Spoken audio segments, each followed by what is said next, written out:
good morning, Trinidad and Tobago, and welcome to the Bourse Report.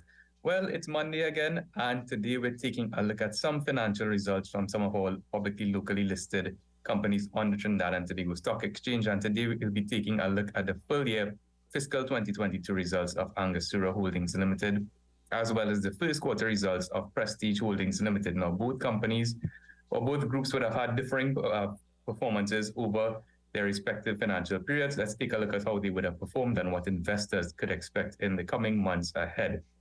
Leading firstly to Angostura Holdings Limited, and we can see that the group would have reported an earnings per share figure of just about 71 cents per share, which was a 7.8% decline from the 77 cents per share recorded in the prior comparable period of fiscal 2021. On a positive note, revenues did increase 11.8% from 921 million to cross the $1 billion mark at just under 1.03 billion. Gross profits also improved 10.3% from 432 million to 477 million.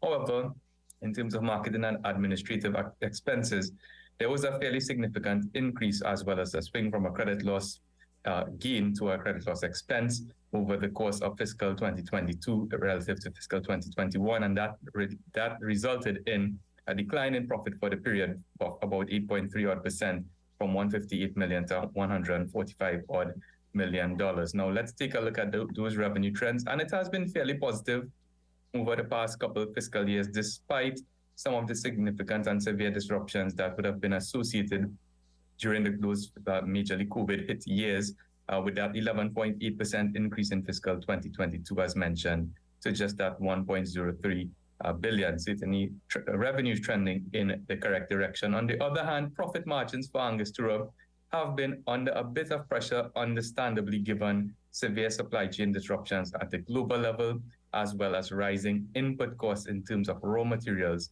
which affect the cost of goods sold, and additionally, increased and enhanced administrative and marketing expenses to ensure that the brand would launch successfully some of its new marketing initiatives, some of its new products, etc. And we could see that affected margins here, where gross profit margins were marginally affected, falling from 47 to 46.4%. But at the profit after tax level, there was a noticeable decline from 17.2% in fiscal 2021 to 14.1%. Now, what does that translate into? Well, with that lower earnings figure, as well as fairly elevated prices for Angostura Holdings Limited stock, the price-earnings ratio for AHL or Angostura has trended upwards and is currently at about 34.4 times, which is significantly above its historical trading multiple of about 23 to 24 times as well. And we can see for that fiscal 2022 period, that slipped back to 2020 level earnings of around that 71 cents mark. Now, at this price again, the dividend yield is at 1.4%. And that price earnings ratio is 34.4 times, which is significantly above the sector average of 24 times. That dividend yield as well, also below the sector average of 2.9%.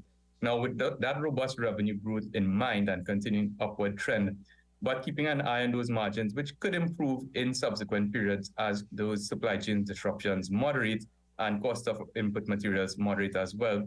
But with those relatively high valuations, in the near term at least, governing the valuation perspective or the valuation proposition for Angostura, Bourse is going to maintain an underweight rating on the stock for the time being. Turning very quickly to Prestige Holdings, and for its first quarter, well, Prestige continued on its favorable earnings results from its fiscal year, which would have recently been published. That first quarter earnings of 13 cents was a 290% increase from the 3 cents per share recorded in the prior comparable period. That's the first fiscal quarter of 2022. Revenues were up very impressively 25% from 246 to 309 million.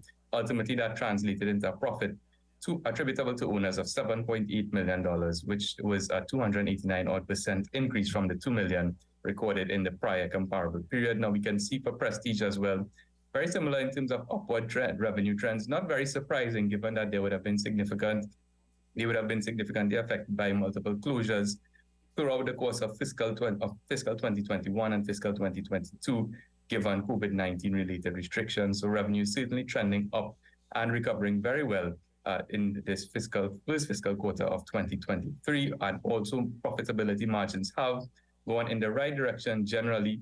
There would have been a marginal decline in gross profit margins from 31.6 to 30.9%, again, reflecting higher input costs, but that ability to turn revenues into profits for investors and shareholders has returned to some extent, our profit before tax margin recovering to 3.7% from 2.4% in the prior comparable period, and heading in the right direction to that pre-COVID type level of around 4.3%, as you would have noticed in the first fiscal quarter of 2020. So at a price of $8.11, Prestige is trading at that 12.3 times multiple, price earnings multiple, broadly in line with the sector average of 11.3 times, and offering a fairly generous dividend yield of 4% relative to the sector average of 3.1%. So with increased economic activity in mind, improving operating margins, and again, as supply chain disruptions and raw material input costs moderate, that could further improve operating profit margins.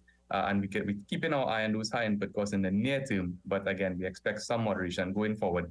Bourse is going to maintain a market weight rating on Prestige Holdings for the time being.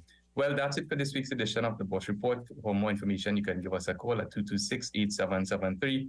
Email us at invest@boursefinancial.com. And of course, you can check out our website, where all of our research is absolutely free, at bourseinvestment.com. Stay safe, keep investing, and have a very productive and rewarding week. This has been the Bourse Report.